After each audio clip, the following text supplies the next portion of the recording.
Já, komið sæl.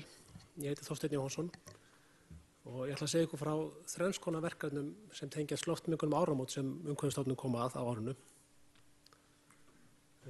Örstutt bara svifryk á gamlárskvöld. Sem oft séð svona kúrfur áður.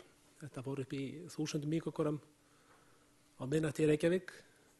Þegar svona venjulegu dagur er kannski kringum 20. Og það er svolítið gaman að sjá hvað þetta fylgir hérna. Það byrjaði að hækka eftir kvöldmatt, svo dettur það niður og leiður skaupið byrjar. Svo rýkur hérna aftur upp á miðnætti. Svo erum við með annan mæli á Kirkjubæjarklaustri og það er reynda að búa bara 100 manns, þannig að það eru miklu lægri toppar og ekki svona reglulegt. Það sem er áhugavert þar, þetta er sem nýr mæli sem var keyptur í Grímsvatnagosinu og þetta eru fyrstu mælingar á fínu svifryki á Íslandi á gamlárskvöld. Þessi mæli sem mælir sem er kallað PM10, PM2,5 og PM1. Og það má sjá hérna á þessum toppi hérna hvað fína svifrykið er stór hluti af heildarsvifrykinu. Og því fínna sem svifrykið er því meira heilsuspillandi. Og þannig að þetta sé mjög slæm mengun og það sem bergar okkur er þetta stendur svo stutt. Þetta er bara þetta eina kvöld. Aðeins HCB í flugvöldum. HCB stendur fyrir hexaklóróbensen sem er hérna lífrænt efni sem er krabbameinsvaldandi og það er notkun þessi bönnuð í alla vörur. En það eru sumir framleiðendur sem nota það í flugvöldum til þess að fá betri liti, skæra liti. Fyrir þar síðust áramót þá bárust fréttir frá Danmörku að þetta efni væri í flugvöldum og markaði þar. Og það var sem var seint að gera nokkuð hér, það var öll varan það var búið dreifin og sala að hefjast. Þannig að við ákváðum að mæla HCB í loft á gamlárskvöld og fengum vel mælanlega styrk, það mældist 2,7 nanogrömm í rúmmetra og það er svona það byrð 1000 sinnum meira heldur en bakgrunnsstyrkur í Vestmannaeyjum. Við vitum svo sem ekki hvað bakgrunnsstyrkurinn er í Reykjavík á venjulegum degi en allan þetta tilhönd til þess að grípa til frekara aðgerða og það voru öllum innflytjendum skrifuð bréf og minnt á að þetta efni væri bannað og það yrði eftirlit með innflutningi næstu áramót. Og sem markmiði var að koma í veg fyrir að þetta yrði flutt inn, það var ekki markmiðið að negla einhvern fyrir að flytja það inn. Allir látnir vita í tíma að þeir eru tekin sýni af flugvöldunum og það var gert núna áramótin. En það er ekki konar niðurstöður en við munum kynna þær leið og það liggja fyrir.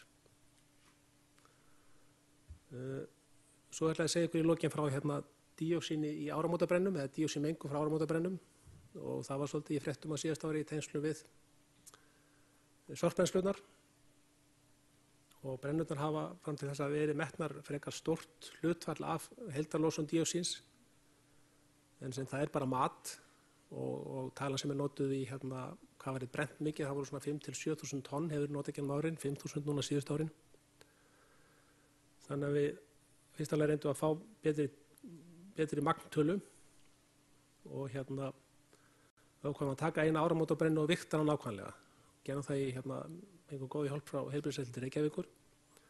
Þetta er mynd af brennunni við Geirsnið við Reykjavík og þetta var 34 tonna brenna með jólatrénu og hún var líka mæld og ljósmynduð og þvermál og hæð og svo fengum við upplýsingar frá öllum heilbrigðisdeildum allt í kringu landið og skoðum eftir myndir af öllum áramótabrennum og málum á það líka og notum þessa brennu svona sem eiginlega staðalbrennu og fengum út að það hefur verið brennt 1700 tonnum, þar sem gamla talan var 5.000 tonna. Þetta er nánast þrisvarsinnum minna magn, en þær hafa samt í raun verið að minnka, svo sem gegnum tíðina, þannig að þetta er allan tala sem við ætlum að nota í dag.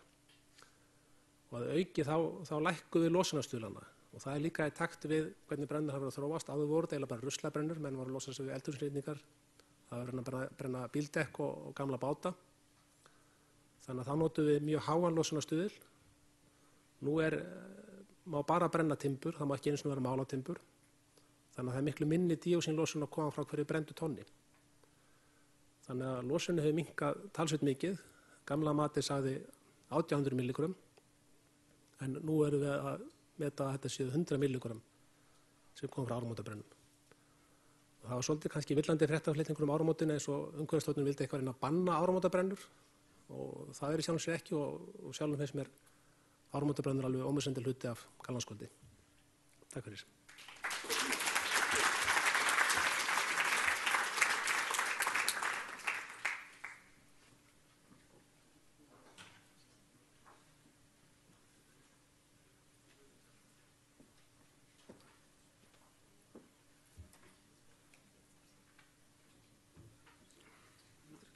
34.